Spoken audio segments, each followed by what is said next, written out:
ठीक है। Good morning friends, चलिए आज हम नए टॉपिक की तरफ चलते हैं। लास्ट टॉपिक हमारा था टेंस के बारे में हमने जाना। टेंस को मैंने आपको बतलाया, एक्सरसाइज करना है, आप एक्सरसाइज करिए और जहां आपको समस्या आती है हमें पूछिए, ठीक है।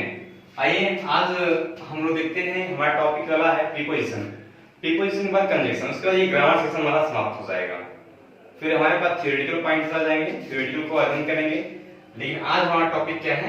प्रीपोजिशन। प्रीपोजिशन मींस संबंध सूचक। नाम से ही पता चलता है संबंध स्थापित करने वाला या संबंध बतलाने वाला। देखिए प्रीपोजिशन कंजंक्शन में बहुत सारी सिमिलरिटीज देखने लगता है, क्योंकि यह भी संबंध करता है, आपस में जोड़ देता है और वो भी जोड़ने का काम करता है। लेकिन दोनों में कुछ अंतर है, हम उसके बारे में चर्चा करेंगे। चलिए सबसे पहले हम प्रीपोजिशन को जानते हैं। प्रीपोजिशन क्या है? संबंध सूचक। डेफिनेशन मैंने लिख रखी है, आप इसे कॉपी कर लीजिएगा।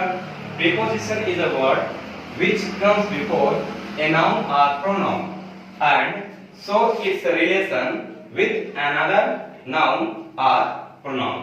तो फिर से एक बार हिंदी में ही देखते हैं। प्रीपोजिशन इज ए वर्ड, यानी प्रीपोजिशन एक शब्द है, व्हिच मींस जो, कम्स मींस आता है, यानी प्रीपोजिशन वह शब्द है जो आता है। कहां आता है? बिफोर। बिफोर मींस के पहले। बिफोर मींस के पहले आता है। किसके पहले?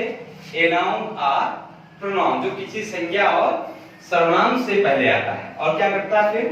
एंड सो मींस दिखलाता है इट्स रिलेशन, इसका संबंध किसके साथ में? विद अनदर नाउन और प्रोनाउन, किसी दूसरे संज्ञा और सर्वनाम से पहले संज्ञा और सर्वनाम का संबंध बतलाता है। कहने मतलब है कि एक ही संज्ञा सर्वनाम से पहले आएगा और उसका रिलेशन किसी दूसरे संज्ञा और सर्वनाम से बतलाएगा। तो एक चीज तो यहाँ तय है कि डेफिनेशन के थ्रू आप देखेंगे तो आपको लगेगा कि जो प्रीपोजिशन होता है वो कहीं ना कहीं वाक्य के बीच में आता होगा, क्योंकि पहले आने का मतलब है कि उसके बाद में कोई नहीं आता होगा। लेकिन ये चीजें अब ऐसी नहीं है। पहले मैक्सिमम ऐसा देखने को मिलता था, प्रीपोजिशन का प्रयोग हमेशा बीच में, यानी किसी से पहले होता था, लास्ट में नहीं देखने को मिलता था। लेकिन ऐसा नहीं है, प्रीपोजिशन का प्रयोग अंत में भी होता है। कहां होता है? लास्ट में भी देखने को मिल सकता है, एकदम लास्ट में। जैसे दैट कुछ भी संज्ञा अगर बीच में रिलेटिव प्रोनाउन आ जाता है तो प्रीपोजिशन लास्ट में का प्रयोग होता है। लास्ट मतलब उसके बाद कोई शब्द का प्रयोग उस सेंटेंस में नहीं रह जाता है। लेकिन कुछ स्पेशल कंडीशंस में होते हैं, कुछ विशेष परिस्थितियों में ही प्रीपोजिशन का प्रयोग हम वाक्य के अंत में करते हैं। नहीं तो हमेशा प्रीपोजिशन का प्रयोग कहां होता है? वाक्य के बीच में होता है। वाक्य के बीच का मतलब शुरुआत में, बीच में या साइड में कहीं भी हो सकता है, लेकिन इस नाउन या प्रोनाउन से पहले। तो इसका डेफिनेशन आप देखने को मिलता है। देखिए इसमें हमने आज आपको दिया इन, एट, ऑन, अपॉन, ऐसे बहुत सारे हैं। हम काफी टॉपिक पे चर्चा भी करेंगे आगे। लेकिन पहले हमें इसके बारे में, प्रीपोजिशन है क्या, इसको संपूर्ण रूप से जान लेना अच्छी बात होगी, नहीं तो आगे का पॉइंट आपको समझ नहीं आएगा। चलिए एक एग्जांपल के थ्रू में आपको समझाते हैं कि दोनों ये क्या प्रीपोजिशन का काम क्या है। जैसे हमने कहा a book is on the table।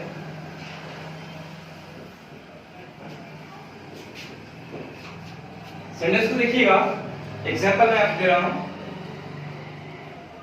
A book is on the table, एक किताब मेज पर है। आप देखिएगा ये यहाँ पर बुक क्या है? थिंग्स है। थिंग्स यानी वस्तु, ना थिंग्स यानी वस्तु है। और टेबल क्या है? ये भी एक वस्तु है। अब आप जानते हैं किसी व्यक्ति, वस्तु, स्थान के नाम को हम संज्ञा कहते हैं। यानी ये क्या है हमारा?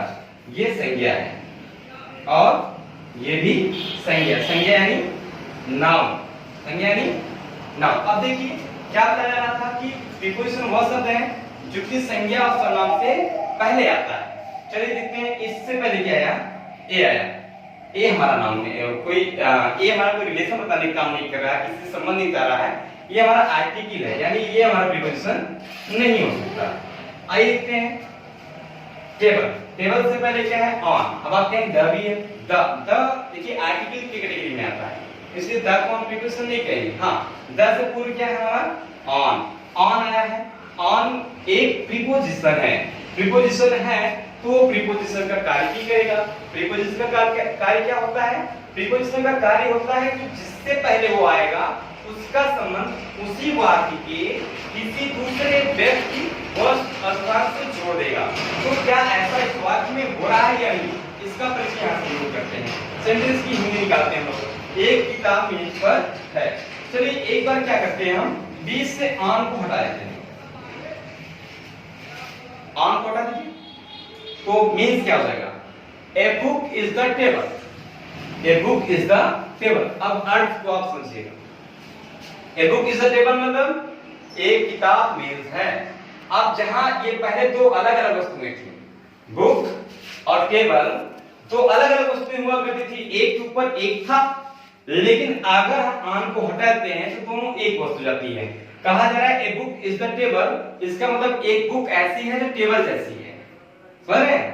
ये बुक ऐसी है जो मतलब इतनी सारी कुछ मोटी सी किताब होगी, यहाँ जमीन पर रखते तो टेबल जैसा काम करता है, पढ़ने के लिए तो अपन ये पढ़ भी सकते हैं। ऐसा कुछ कहने का मतलब इस सेंटेंस का मीनिंग निकल रहा है कि वो किताब भी है और जरूरत पड़ने पर टेबल का भी काम कर रही है। तो ऐसी स्थिति में दोनों वस्तु दो ना होकर के एक हो जाती है। तो ध्यान रखिएगा, रिलेशन कभी भी बनता है तो रिलेशन किसके मिनिमम कितने लोग चाहिए? जी हाँ, दो लोग, मिनिमम दो लोग, क्योंकि अकेले से कौन सा रिलेशन होगा? हम खुद के चाचा तो हो नहीं सकते, खुद के भैया हो नहीं सकते, है ना? अगर हमको कोई रिलेशन हमारा स्थापित होता है तो उसके लिए किसी थर्ड पर्सन की जरूरत पड़ती है, यानी बिना दो के कोई रिलेशन नहीं होता है। लेकिन जैसे ही हम ऑन हटाते हैं तो दोनों एक वस्तु, बुक और टेबल, एक हो जाता है। लेकिन फिर से एक बार ऑन को आप प्लेस करते हैं हम लोग।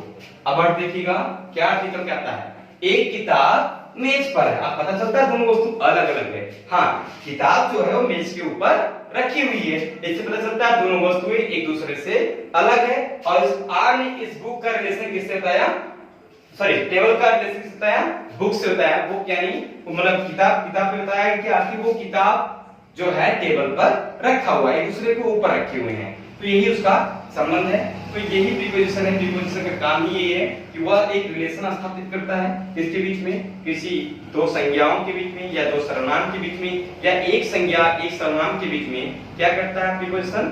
संबंध स्थापित का काम करता है। ठीक है, आज के लिए इतना ही, धन्यवाद।